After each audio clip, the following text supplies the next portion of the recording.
Boa tarde a todos. Jesus nos abençoe com a sua paz. As duas aulas de hoje e a próxima falam sobre Jesus, o Cristo de Deus. Jesus. Será que ele existiu realmente? Há pessoas que duvidam. Há pessoas que não têm certeza de que Jesus tenha existido. Leon Denis, um grande autor espírita, ele comenta isso num dos seus livros, Cristianismo e Espiritismo. Ele diz que alguns acham que Jesus seria um mito, uma figura lendária de ficção.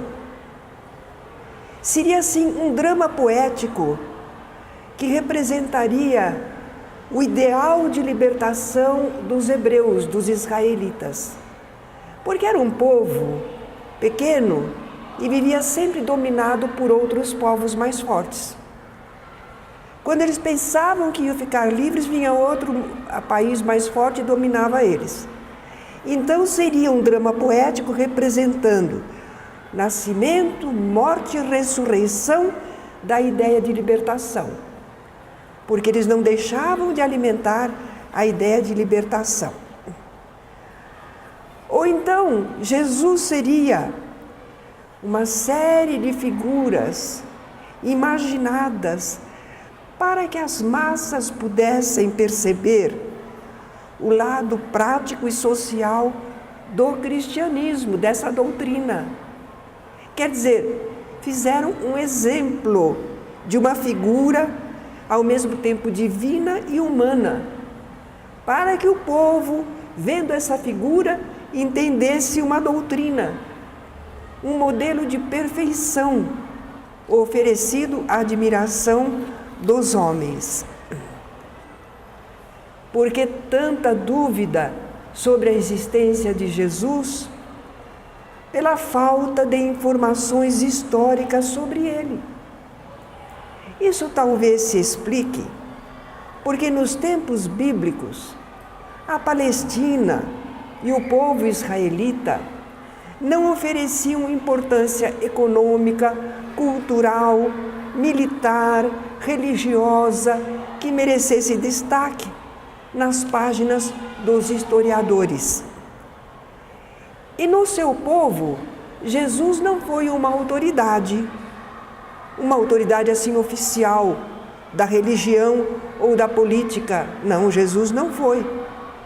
Os adversários dele estavam no poder, mas a esses adversários só interessava ocultar, diminuir o valor da presença e atuação de Jesus. Apesar disso tudo, encontram-se algumas alusões a Cristo e aos que o seguiam em certos historiadores. Um historiador judaico, Joséfo, ele cita alguma coisa. Os latinos Suetônio e Tácito. Tácito, por exemplo, ele menciona que antes da tomada de Jerusalém por Tito, aquele general romano que depois foi imperador, quando ele tomou a cidade de Jerusalém, já existiam cristãos e o nome lhes vinha do Cristo. Então há alguma menção, não é? Há poucas, mas existem menções. Plínio, o Moço, numa carta dirigida a Trajano, ele diz: todos que comigo incensaram os deuses e ofereceram incenso e vinho, maldisseram o Cristo. Quer dizer que já se falava do Cristo, não é? De alguma maneira. Talmud é um compêndio judaico, em que há comentários sobre a lei, usos e costumes do povo israelita. Nesse Talmud, há uma menção à morte de Jesus na cruz. São poucas as informações históricas, mas apesar disso, atualmente ainda continuam os estudos em torno de Jesus, não é? Uma figura que alguns duvidam que tenha existido, mas existe, por exemplo, cristologia, Modernamente é um estudo para investigar quem foi o Nazareno, seu lugar na história real, os fatos da sua existência. Nós somos cristãos. Talvez que alguém esteja pensando, e os evangelhos? Não são prova da vida de Jesus? Bem, para nós cristãos são fonte fidedigna. Mas os evangelhos foram escritos cerca de 30 a 70 anos após a morte de Jesus. Porque ao tempo anteriormente só havia tradições orais. É assim que acontece na nossa família, não é? Como é que acontece na família? Enquanto nós estamos convivendo, nós conhecemos o avô, até o bisavô às vezes, não é? As histórias deles são contadas, não precisa escrever. Agora, quando passa disso, começa a escrever, senão ninguém mais vai lembrar. Foi isso que aconteceu com Jesus. Por isso os evangelhos só foram escritos 30 a 70 anos após a morte do Cristo. Né? Até então, tradições orais. E os evangelhos, eles também apresentam, neste ou naquele passo, algumas discrepâncias. Eles sofreram interpolações, deturpações, acréscimos sobre a figura de Jesus, os acontecimentos. Mas todos os relatos históricos são assim. Olha a história do Brasil. Será que foi por acaso mesmo que Pedro Álvares Cabral descobriu o Brasil? Ou já sabiam onde estavam essas terras, não é? Então as histórias, os fatos históricos também sofrem alterações, não é? Se nós estamos vendo tanta dificuldade para ter a certeza de que Jesus existiu realmente, como é que nós podemos alijar essa dúvida e adquirir plena certeza? Sabem como? Na superioridade da doutrina que Jesus ensinou. Como era o povo israelita? Era um mundo judaico sombrio, exclusivista, agressividade, egoísmo, olho por olho, dente por dente. E como é a mensagem de Jesus registrada nos evangelhos? Brandura, fraternidade, completamente diferente da mentalidade daquele povo, não é? Fica evidente, portanto, que Jesus deixou uma doutrina, um código de moral inatacável, que está valendo através dos tempos. E esse código moral de Jesus, se for aceito e aplicado, pode realmente solucionar os maiores problemas da humanidade, porque combate os seus grandes causadores, materialismo e egoísmo. É daí que vem todos os males da humanidade, não é? Então, essa doutrina de Jesus é moralmente superior ao mundo judaico.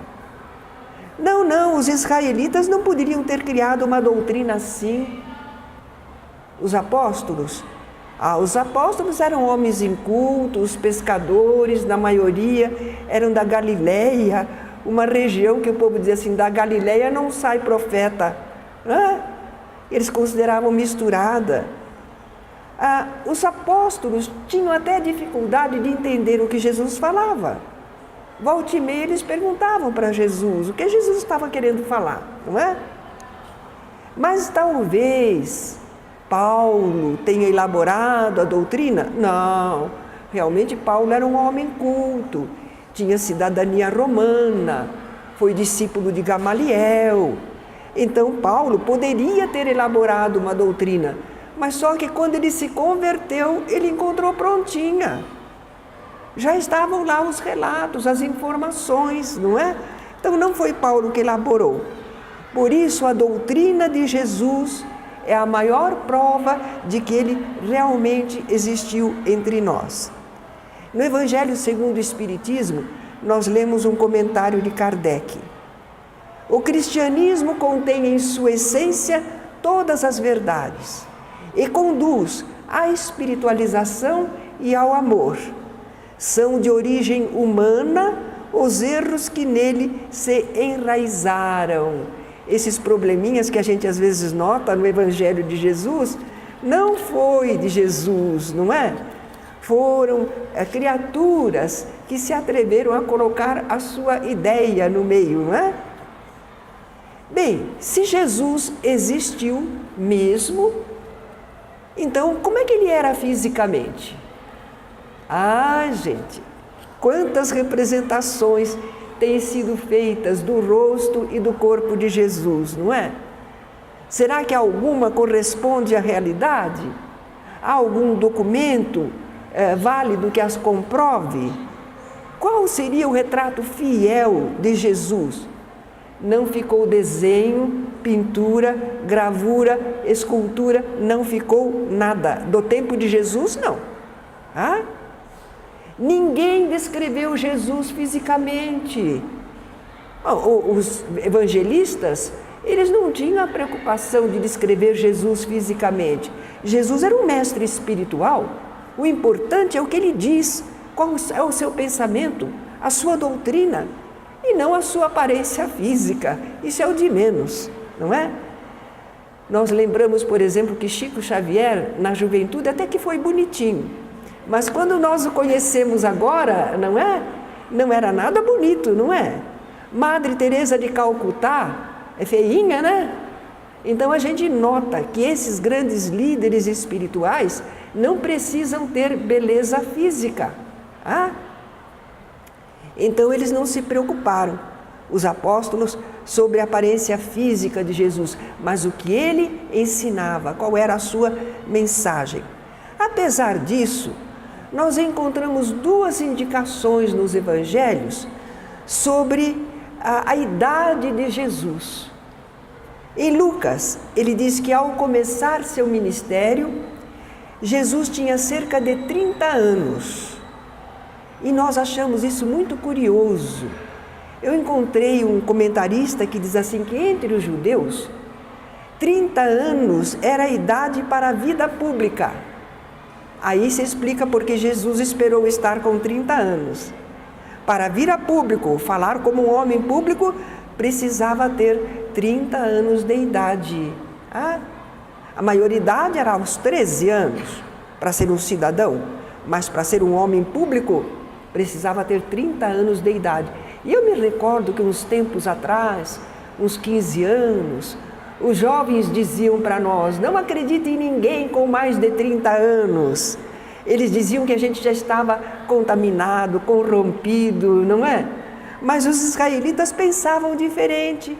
Se ainda não tem 30 anos, não se pode confiar. Ainda não está definido, não está bem estabelecido. Então nós vemos aí em Lucas que Jesus tinha cerca de 30 anos. Por isso é que como o ministério dele foi de cerca de 3 anos, então dizem que a idade de Cristo é 33. Mas não é absoluta essa informação, é ao redor de, né? Agora existe outra menção no Evangelho de João, um episódio interessante. Jesus está falando aos judeus e ele diz, Abraão, o vosso pai, Abraão foi o patriarca deles, né? Abraão, o vosso pai, viu o meu dia e alegrou-se. E o pessoal estranhou.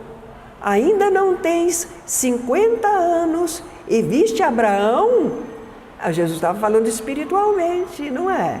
No mundo espiritual, Abraão viu Jesus chegando, encarnando entre nós para a sua tarefa e ficou contente porque era o que eles esperavam, o Messias, a vinda do Messias.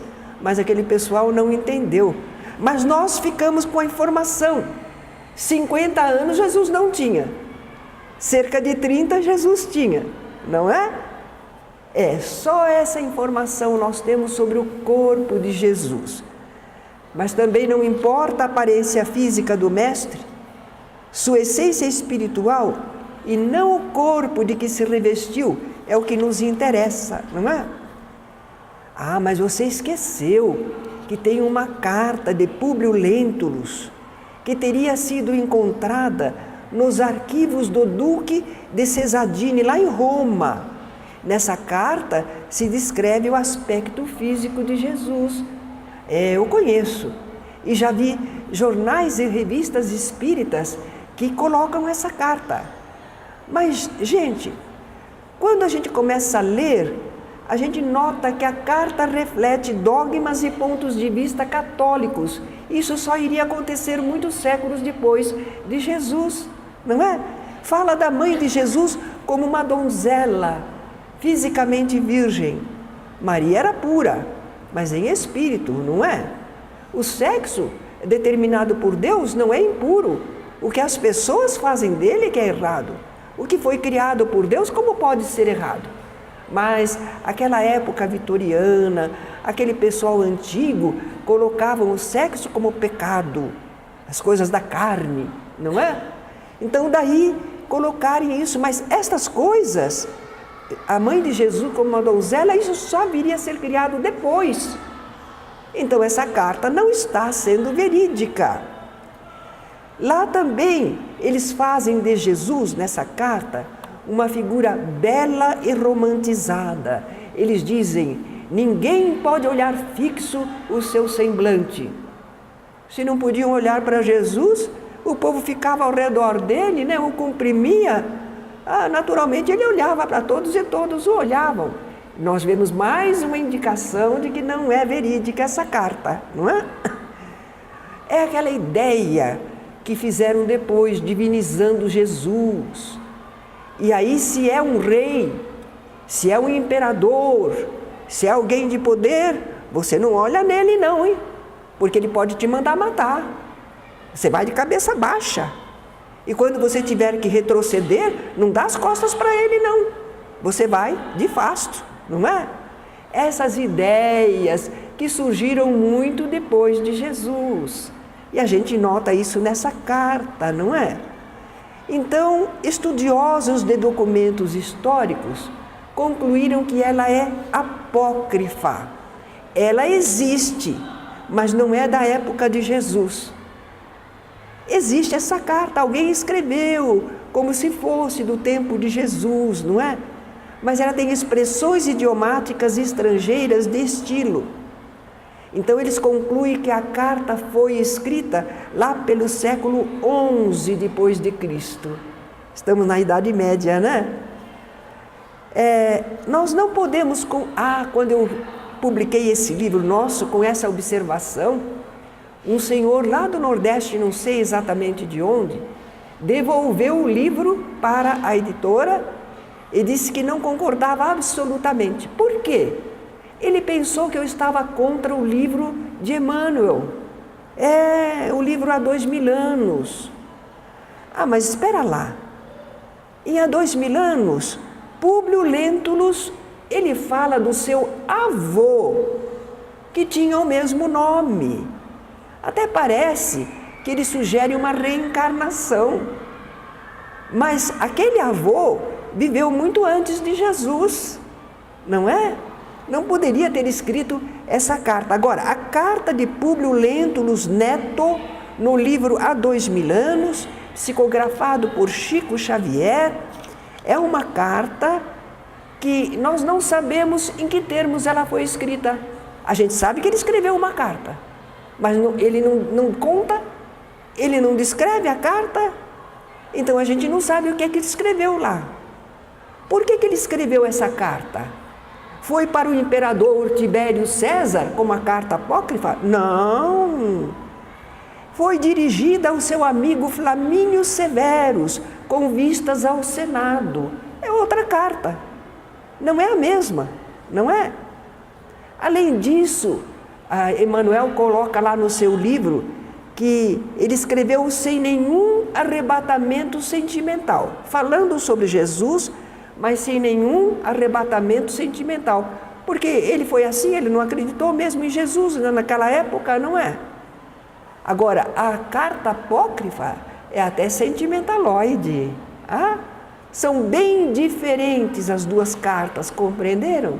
Não é a mesma carta. não foi escrita na mesma época.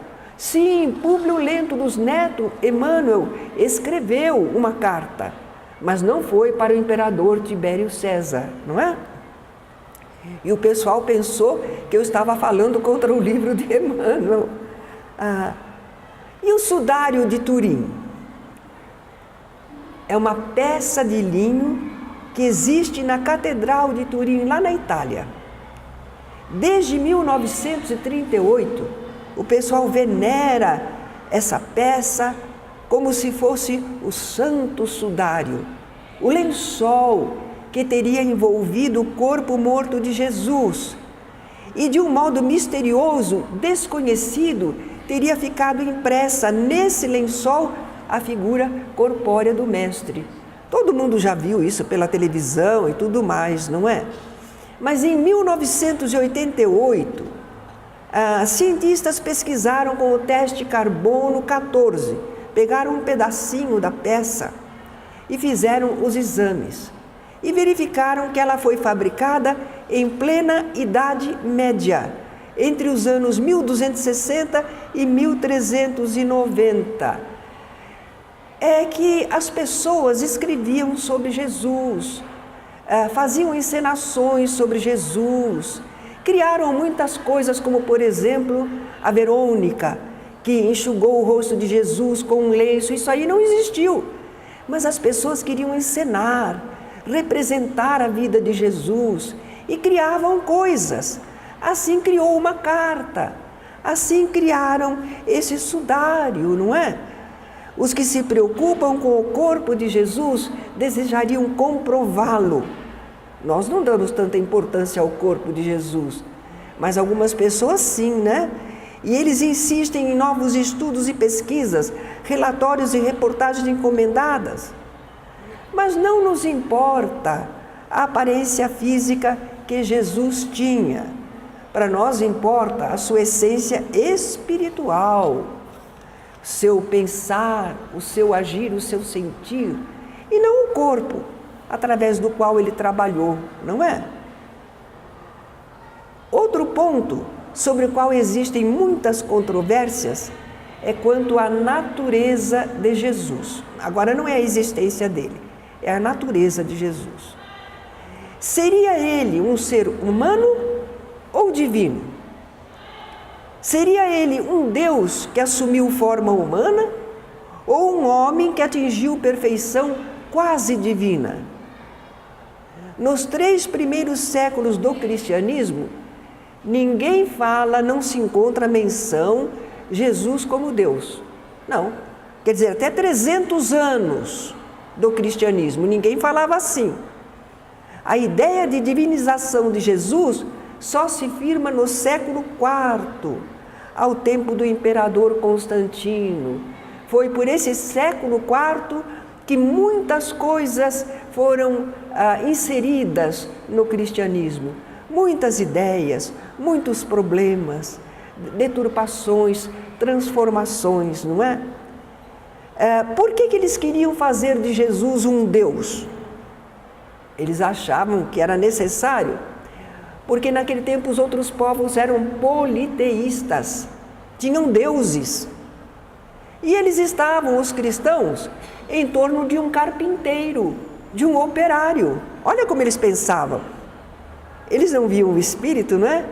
Eles viam a situação social. Houve uma célebre controvérsia a respeito da natureza de Jesus, Jesus Deus ou não. Alexandre, patriarca da Alexandria, grande cidade. Árrios, presbítero de uma das eclésias, uns agrupamentos cristãos. Então, Alexandre pregava um Jesus igual a Deus. Mas Árrios procurava demonstrar Jesus como filho de Deus, mas não igual a ele. Quem gostar desse assunto vai encontrar uma exposição boa no livro A Esquina de Pedra, do Wallace Leal Rodrigues. Ele focaliza toda essa controvérsia, os argumentos de parte a parte. Árrios estava com a razão. Jesus, filho de Deus, não igual a Deus, mas ele foi considerado herético. E a divindade de Jesus foi proclamada. E no século VII se aprovaria o dogma da Santíssima Trindade.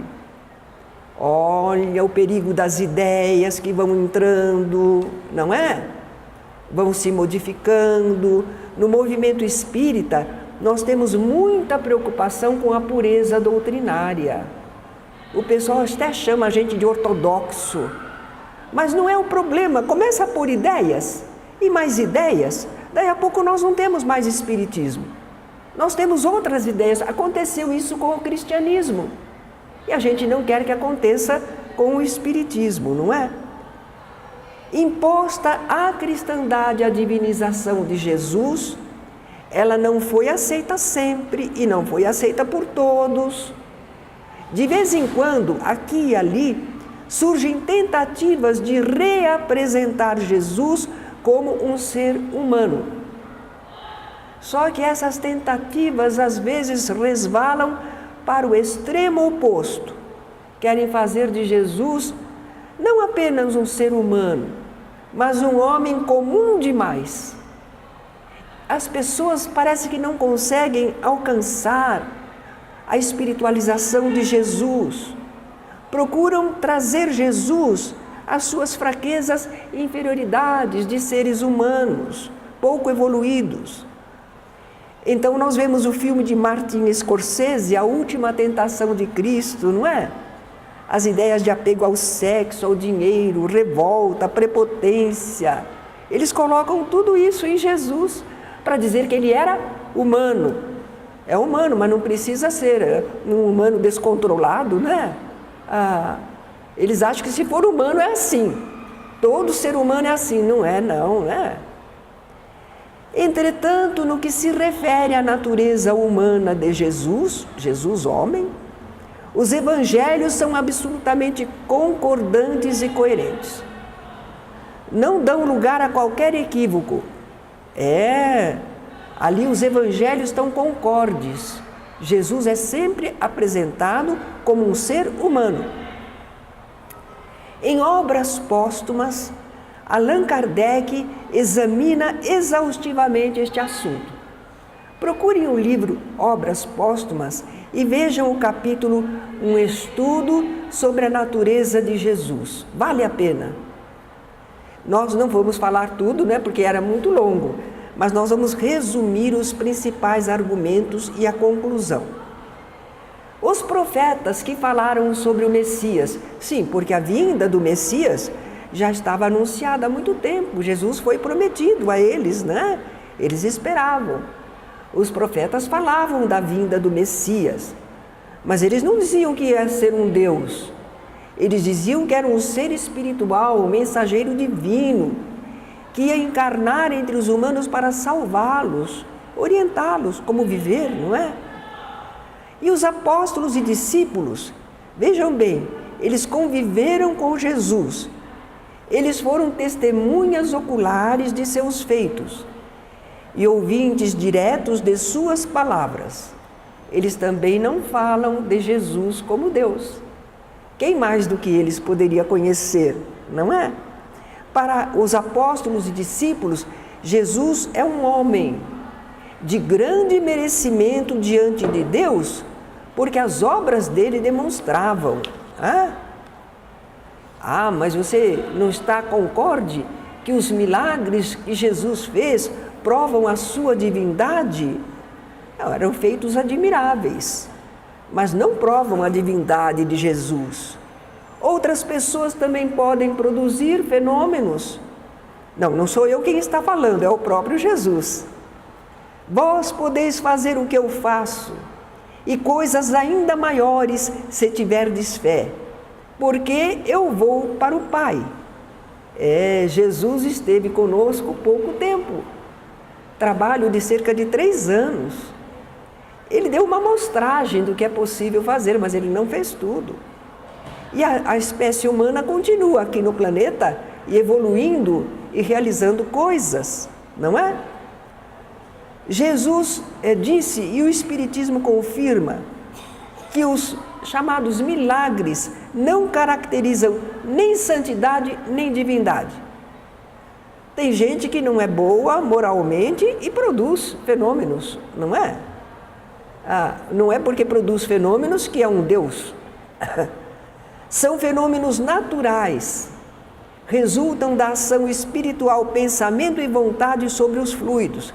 À luz da doutrina espírita, nós estamos entendendo isso.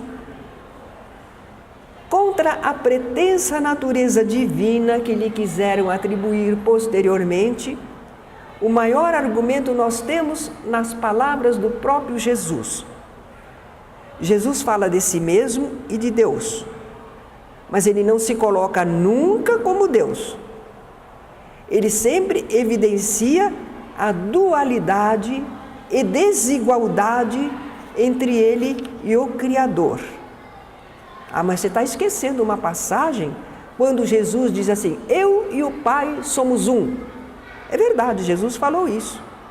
Mas ele falou também para todos nós: quero que vós sejais um comigo, como eu sou um com o Pai. A gente vai ser Deus? Ele está falando da união de pensamento, a identificação nossa, né, com o programa do Criador. Eu e o Pai somos um, porque aquilo que Deus quer, Jesus faz. Assim também Ele deseja que nós estejamos um com Ele, não é? Que tenhamos essa união. No mais, sempre vai ficar evidente que não há entre Jesus e Deus qualquer identidade de natureza ou de poder. Um é o Criador, Deus. Outro é a criatura, Jesus. Um é o Senhor, o Pai. Outro, o seu enviado e submisso executor de sua vontade. Vamos ver as próprias palavras de Jesus? Ele diz assim: meu Pai que me enviou foi quem me prescreveu por mandamento seu o que devo dizer e como devo falar. Jesus é bem mandado, né? Olha lá, ele não tem autonomia não. O que Deus mandou ele fazer, ele vai falar, fazer. O que ele deve dizer e como deve falar. É porque Deus mandou. Não é autonomia dele não, né? Claro que ele está identificado com o propósito divino. Ele concorda com o plano divino. Mas não que ele seja autônomo para fazer o que quer, né? Nada faço de mim mesmo. Nada posso fazer de mim mesmo. Toda criatura que entende que é um ser espiritual, que age dentro de leis da natureza, não faz o que quer, ele sabe, não é? Nós sozinhos, nós somos inteligentes, nós somos fortes, porque Deus te deu, não é? Mas se tirar, como é que você fica? Então, nada faço de mim mesmo, nada posso fazer de mim mesmo. As obras que meu Pai me deu o poder de fazer, olha, a concessão divina, dão testemunho de mim. Certa ocasião, os filhos de Zebedeu, Tiago e João, pediram para se assentar à direita e à esquerda de Jesus quando ele estivesse no seu reino, no mundo espiritual. Jesus disse assim: não me cabe a mim vou-lo conceder. Jesus não pode nem dar um lugarzinho perto dele para os amigos. Porém, é para aqueles a quem meu Pai o preparou. É lei. Não é Jesus que escolhe. É se a pessoa estiver de acordo com a lei. Não é? No cenáculo, aquela reunião que Jesus fez, que ele está conversando com os apóstolos, se preparando para despedir. Como ele falou que ele vai partir, o pessoal ficou meio triste. Ele disse: se vocês me amassem, ficariam contentes, porque eu vou para meu Pai, porque meu Pai é maior do que eu.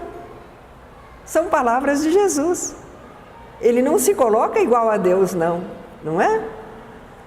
Quando ele está orando no horto, naquele momento de angústia moral, ele diz: Pai, tudo te é possível.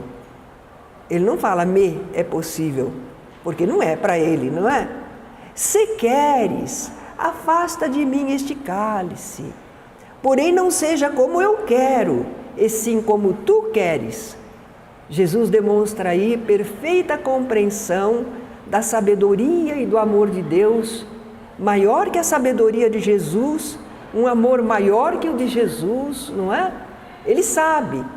Eu conheço muita coisa. Mas Deus sabe mais. Eu amo essa humanidade. Mas Deus ama mais e melhor. Jesus deixa transparecer isso na sua prece. E quando Jesus estava no Calvário, crucificado, chega o momento dele encerrar essa experiência na vida terrena, ele diz: Pai, nas tuas mãos entrego o meu espírito. Quer dizer, ele é um espírito que se entrega a Deus, não é?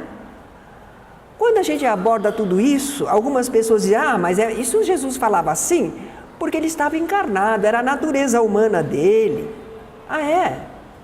Mas nós vamos ver que mesmo depois da sua morte física, quando ele ressurge espiritualmente, Jesus continua a demonstrar em suas palavras que permanece a dualidade e desigualdade entre ele e Deus. Quando ele aparece a Maria Madalena, ele diz: subo para meu Pai e vosso Pai, para meu Deus e vosso Deus. Ele não se coloca no lugar de Deus, não é? Então, os espíritas, que examinamos os textos evangélicos e com os esclarecimentos do Espiritismo, nós não endeusamos Jesus, não fazemos dele um Deus. Nós fazemos perfeita distinção entre Jesus Cristo, mensageiro, criatura, e Deus, o Criador, o Pai. Nós espíritas sabemos que em Jesus havia um aspecto humano e outro espiritual, sem dúvida, como em nós. Nós somos um ser espiritual, mas estamos encarnados. Como homem, diz Kardec, tinha a organização dos seres carnais, porém como espírito puro, o grau de evolução de Jesus, desprendido da matéria, havia de viver mais da vida espiritual do que da vida corporal, de cujas fraquezas não era passível. Jesus tinha perfeito controle, espiritual sobre sua vida. Sua superioridade com relação aos homens não derivava das qualidades particulares do seu corpo, mas das do seu espírito, que dominava de modo absoluto a matéria, e também da do seu perispírito, tirado da parte mais quintessenciada dos fluidos terrestres. Nós sabemos que quando a gente encarna, a gente aure um tanto de fluido vital e nós aí assimilamos esses fluidos de acordo com a nossa possibilidade. Jesus atraiu a si os fluidos mais puros. O seu perispírito, então, era um tanto diferente de nós por essa constituição fluídica, que permitia a ele muitas atividades, muitos feitos que nós ainda não conseguimos alcançar por enquanto, Nós espíritas reconhecemos em Jesus um mestre, um missionário espiritual. Aliás, sabem que os israelitas atualmente, eles não aceitam Jesus como Messias, mas eles aceitam que Jesus tenha sido um profeta, um porta-voz divino, um mensageiro. Eles aceitam isso, Nós espíritas reconhecemos em Jesus o tipo mais perfeito que Deus tem oferecido ao homem para lhe servir de guia e modelo. Onde é que está isso? Livro dos Espíritos, a questão 625.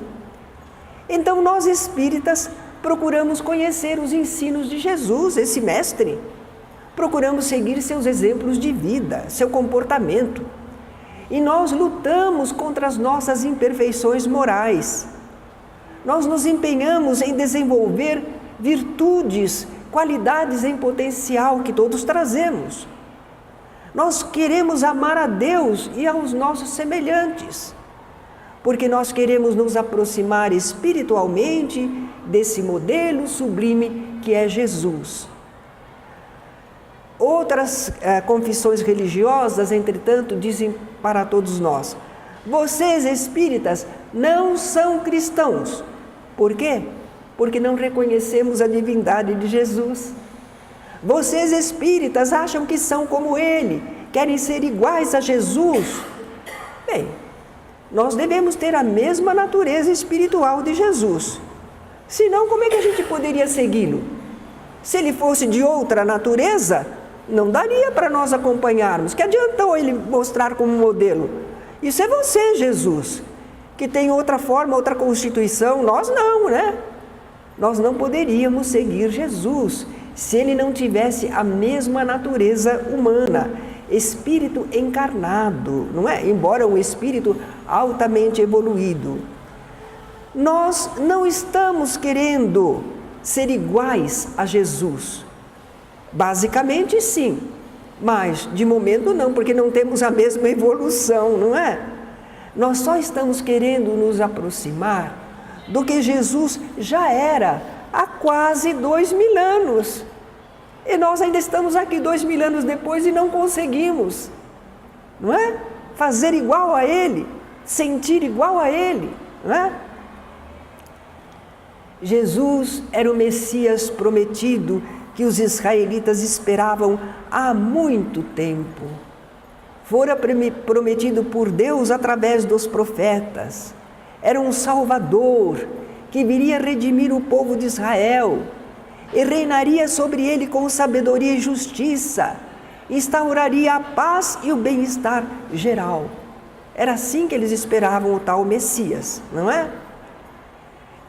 Messias é hebraico, mas em grego é Cristo. Os dois querem dizer ungido. Messias ou Cristo quer dizer ungido. Por que ungido? Os reis, os sacerdotes israelitas, quando entravam na função, eram consagrados numa função, eles eram ungidos com óleos. Cristo de Deus, ungido por Deus. Agora nós estamos entendendo. Cristo de Deus quer dizer ungido por Deus, escolhido por Deus, não é? Colocado por Deus com essas qualidades para trabalhar aqui. As profecias davam certas informações sobre esse tal de Messias. Ele seria descendente de Davi, que era da tribo de Judá, e nasceria em Belém, a cidade de Davi. Nos relatos evangélicos, a gente nota que Jesus procurou cumprir muitas dessas profecias, para que o povo pudesse identificar, reconhecer que ele era o Messias prometido. Os evangelistas também, a cada passo, procuram mostrar que os acontecimentos da vida de Jesus, ou algo que ele falou, algo que ele fez, correspondia ao que se anunciara sobre o Messias. Apesar de todo esse cuidado, a maioria dos israelitas não chegou a reconhecer nem a aceitar Jesus como o prometido Messias. Qual foi a dificuldade? Por que eles não aceitaram? Bom, eles esperavam um conquistador violento que lutasse contra os adversários para libertar o povo de Israel, naquela época do jugo romano, que restabelecesse a nação perante os outros povos.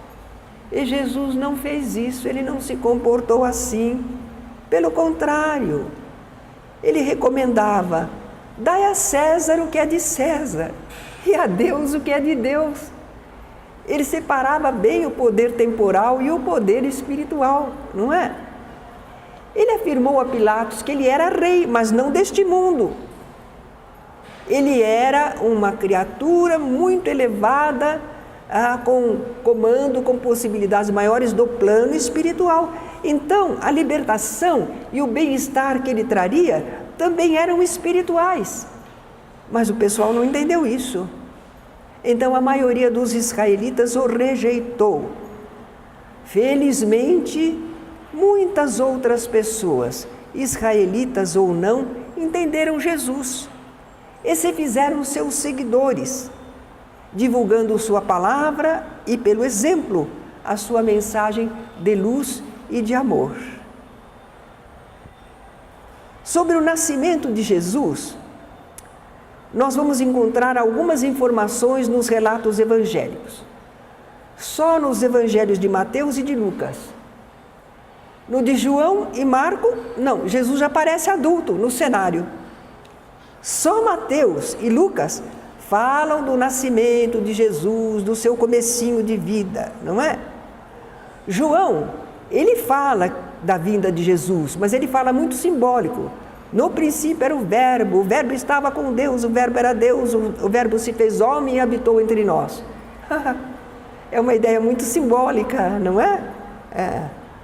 Ele diz, ele veio para o que era seu e os seus não o receberam. Então é só assim que João fala.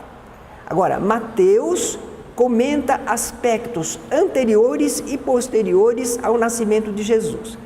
Ele vai procurar mostrar a genealogia de Jesus. Como é que Jesus chegou? Ele pertence a uma genealogia israelita. Ele vai falar de Maria estando grávida pelo Espírito Santo. Ele narra a visita dos magos ao recém-nascido, a fuga para o Egito, a matança dos inocentes e o retorno à Palestina. Isso Mateus. E Lucas? Lucas até aumenta, não é? Ele começa pelo anúncio dos anjos a Zacarias e Isabel, que eles iriam ter um filho, que seria João Batista. E depois, ele também, esse anjo do Senhor, fala a Maria sobre o nascimento de Jesus. E Lucas narra como se deram esses nascimentos. Fala da ida a Belém, por causa do recenseamento, do anúncio dos anjos aos pastores, e que os pastores então foram a Belém e viram Jesus recém-nascido. Fala da apresentação de Jesus no templo, quando tinha 40 dias de nascido, como eles costumavam fazer. E finalmente do retorno da família a Nazaré da Galileia. Nós ficamos sabendo que José e Maria, segundo Lucas, moravam em Nazaré da Galileia. José era homem de alta linhagem, pertencia à tribo de Judá, sendo da casa e família do rei Davi. Quanto a Maria, os evangelistas não dizem de que tribo ou família ela era. A Fátima estava comentando que a prima dela, Isabel, era da tribo de Levi. Mas será que Maria também era, apesar de prima? Fica meio no ar, não é? Não temos certeza. Maria e José eram pobres. Ele era um carpinteiro de profissão, era uma classe operária, humilde, não é? A gente deduz também, porque quando eles levaram Jesus no templo, ofereceram só 2 pombinhos. Era a oferta de gente pobre, não é? Teria sido virginal a concepção de Jesus? Jesus não fala isso. Seus apóstolos ou discípulos, com exceção de Mateus, também não falam. Paulo também não alude à concepção miraculosa, nascimento virginal. Então nós estamos vendo que é Mateus apenas, não é? Mateus conta assim: Maria já estava desposada por José. Porque o casamento entre eles, primeiro, tinha um compromisso. A pessoa já era considerada desposada, mas não estava coabitando. Não estava. A noiva ainda estava na casa dos seus pais. Só na outra parte é que ela seria levada para a casa do noivo, não é? Então Mateus diz assim que não haviam coabitado quando achou-se grávida pelo Espírito Santo. Que José só não a abandonou ante a explicação do fato por um anjo, um mensageiro. Que o que nela foi gerado é do Espírito Santo. E que José não a conheceu, Maria não se relacionou com ela sexualmente, senão após o nascimento de Jesus. Em seguida, tenta-se fazer a relação do fato com uma profecia de Isaías. Eis que uma virgem conceberá e dará à luz um filho, e ele será chamado pelo nome de Emanuel, que quer dizer Deus conosco. Os estudiosos fizeram uma pesquisa lá em Isaías e perceberam que essa profecia não tinha nada a ver com o Messias, com Jesus. Está falando de uma outra criança, que seria sinal de vitória para Israel com a destruição de Samaria. Isso ocorreu no ano 722 a.C. Não tem nada a ver com Jesus. O pessoal colocou ali porque achou importante, pensou que confirmava Jesus, não é? Provavelmente isso foi uma interpolação, colocaram isso no Evangelho de Mateus, naquele desejo de provar que Jesus estava nas profecias, não é?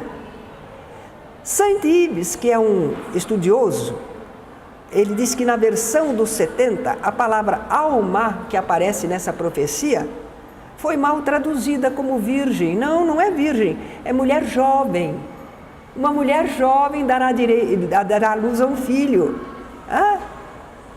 Se tivesse sido uma concepção virginal, Jesus não seria filho de José, nem descenderia da casa de Davi. O Messias deveria ser descendente da casa de Davi. Para isso ele precisava ser filho de José. Imagine, Mateus faz um esforço enorme para mostrar toda a genealogia, desde Davi até Jesus, 42 gerações, desde Abraão até José, esposo de Maria, da qual nasceu Jesus, chamado Cristo.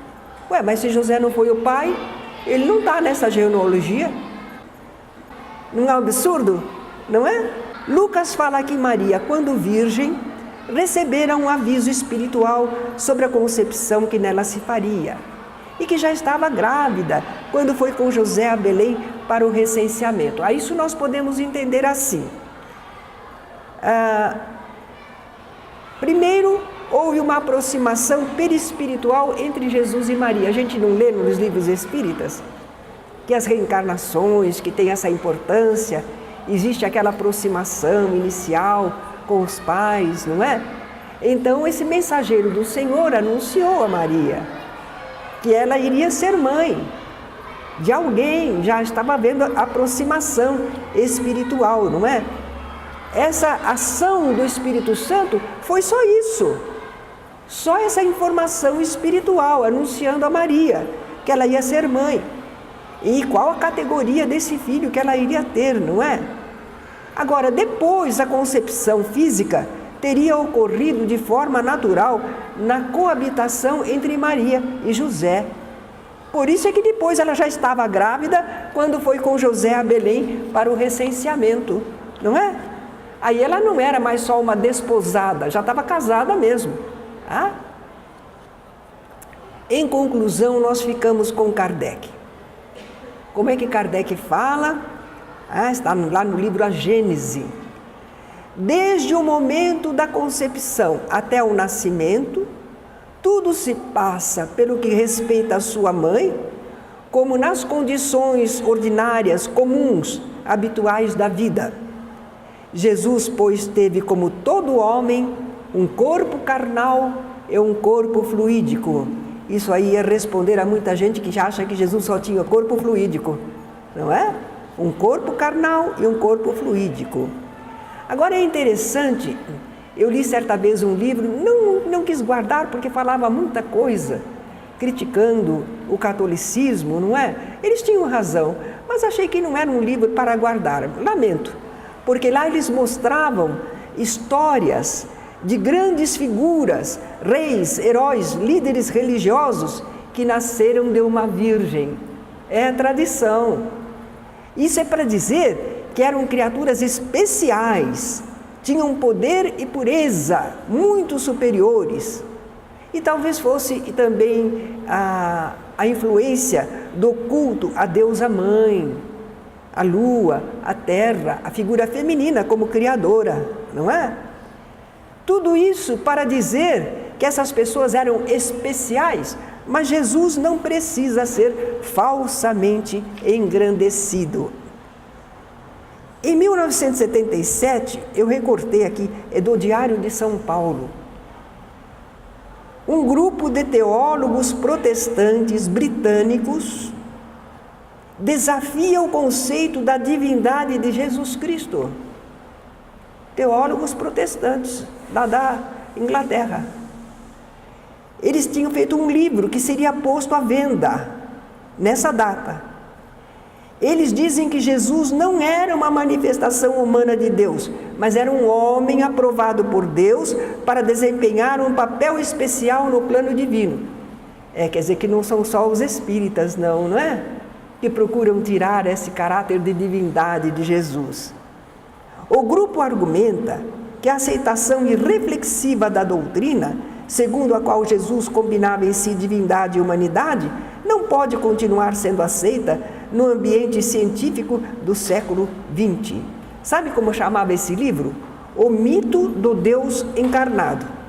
Eu não sei o que aconteceu com esse livro, né? Porque a gente não teve nem muitas notícias, né?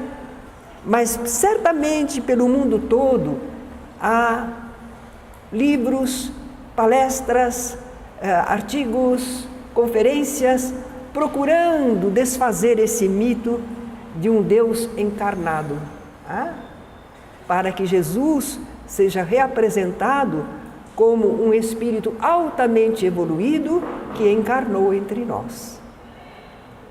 Agradeço a vocês pela atenção. Esta aula continua na próxima semana, não é? Um abraço.